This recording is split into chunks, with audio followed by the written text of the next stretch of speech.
إخواتي إخواني وزراء خارجية لدول الشقيقة، سيد الولي، السيدات والسادة، ممثلي ساكنة الأقاليم الجنوبية، سيد الهلالي، والسيدات والسادة الباحثين، أنا سعيد بالحضور معكم اليوم في افتتاح هذا المركز المهم جدا الذي يأتي في توقيت مناسب وحول قضية عندها واحد الأهمية خاصة في إطار الأمن والاستقرار خاصة في القارة الإفريقية.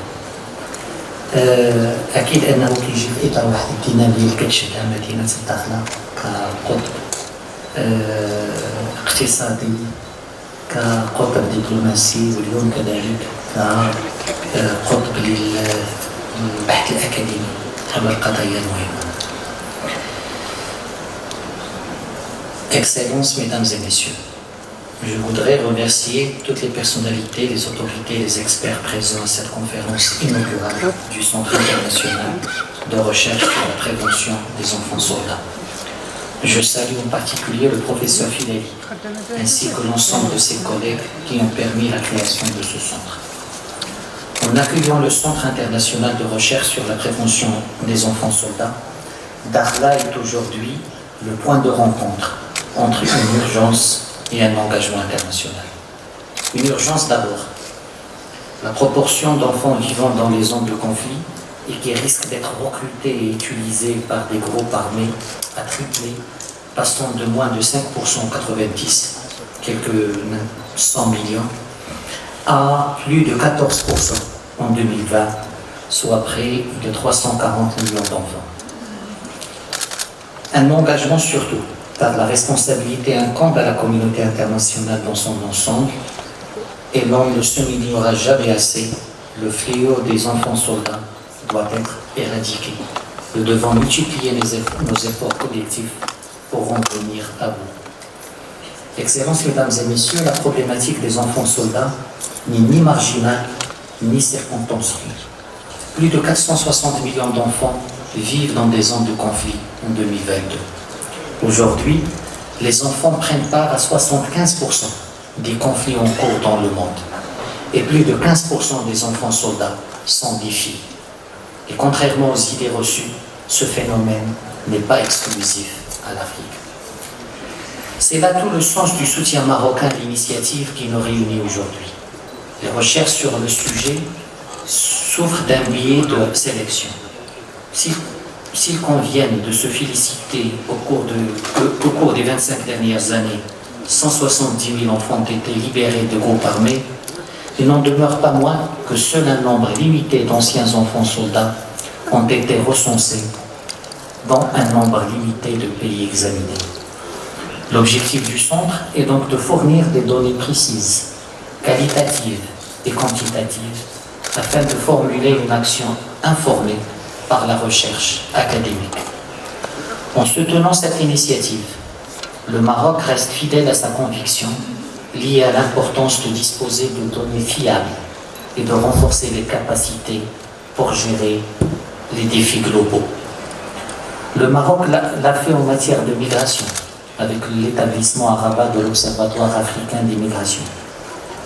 Le Maroc l'a fait en matière de terrorisme avec l'établissement au Maroc d'un bureau programme des Nations Unies pour la formation et le renforcement des capacités en matière de lutte contre le terrorisme. Et désormais, il le fait en matière de protection de l'enfance, de l'enrôlement en tant que soldat à travers ce centre. Nous pensons que 3 piliers devraient guider l'action du centre. Premièrement, la sensibilisation sur le sort des enfants soldats, les processus d'embrigadement, de manipulation et de contrainte, ainsi que les causes sous-jacentes qui alimentent la persistance de ce fléau. Deuxièmement, la contribution à la prévention du recrutement des enfants soldats à travers la diffusion de recherches qui seront réalisées par le centre et leur distribution à large échelle. Et troisièmement, la promotion des leçons apprises et des bonnes pratiques afin que les États s'en inspirent. Excellences, Mesdames et Messieurs, le choix de Dakhla au Maroc comme terre d'accueil de ce centre international de recherche sur la prévention des enfants soldats est une reconnaissance du rôle du Maroc en tant que pourvoyeur de paix, de sécurité et de stabilité. Le Maroc est effectivement un acteur majeur du maintien de la paix et sa consolidation. Ainsi, depuis 1960, le Maroc participe aux missions de maintien de la paix sur tous les continents. Le Maroc est classé parmi les 11 premiers pays contributeurs en casque bleu dans le monde. Et au total, 1702 casques bleus marocains sont déployés en Afrique, à la MINUSCA, à la MINUSCO et à l'UNMIS. Le rôle du Maroc est également perceptible au regard de son engagement en faveur de la légalité internationale.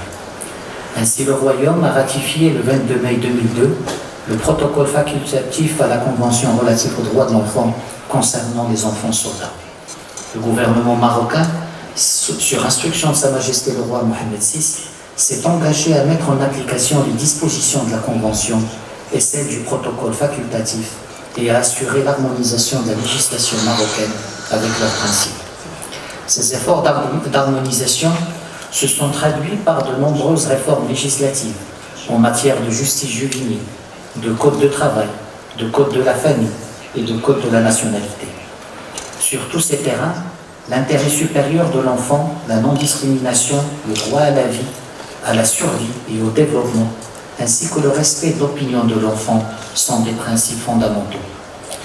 À cela s'ajoutent les mécanismes et instruments de protection des enfants contre toutes les formes de maltraitance, d'exploitation, de violence et de criminalité organisée, tels que l'Observatoire national des droits de l'enfant, créé en 1995.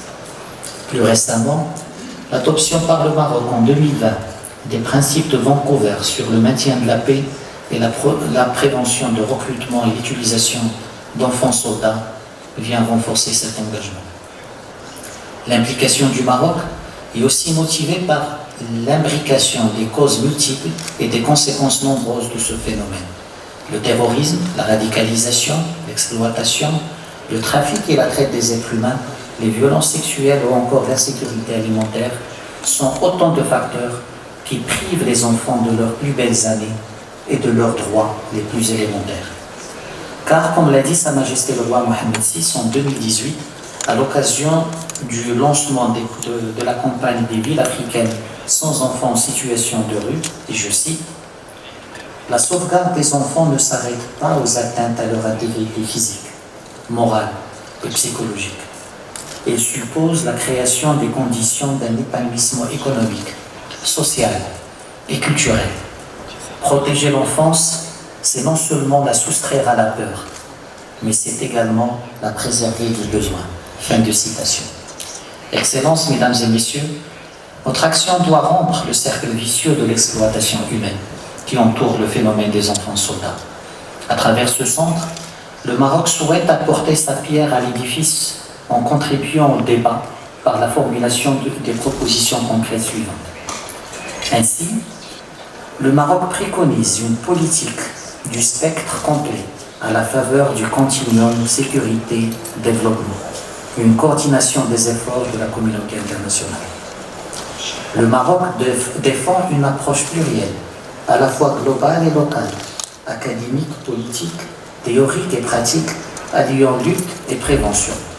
Enfin, le Maroc appelle à mettre fin à l'impunité des personnes responsables du recrutement et de l'utilisation criminelle des enfants et d'autres violences graves en soutenant la surveillance et la communication systématique par les Nations Unies des violations des droits de l'enfant dans les conflits. En effet, Mesdames et Messieurs, l'endoctrinement et l'enrôlement des enfants par les milices armées du Polisario constitue un crime inhumain et un déni des droits élémentaires des enfants embrigadés et sont aussi une violation flagrante des résolutions adoptées par le Conseil de sécurité en la matière. D'autant que l'embrigadement des enfants forcés par la milice est encouragé par l'Algérie dans les camps de Tindouf, ce qui alimente l'instabilité en Afrique du Nord et dans le Sahel. Or, il existe une corrélation entre l'absence de gestes et de l'absence de gestion des camps et le recrutement d'enfants soldats. Le pays hôte, l'Algérie, doit assumer la plénitude de sa responsabilité internationale imprescriptible notamment au regard de la sécurité et de la protection des enfants vivant sur son territoire. Excellences, Mesdames et Messieurs, enfant-soldat doit être un oxymore. Enfants et soldats ne peuvent et ne doivent jamais aller de pair. La place des enfants est à l'école et non à la guerre ou parmi les groupes et les milices armées. C'est cela la mission ultime du centre de prévention que nous inaugurons aujourd'hui à Dakhla.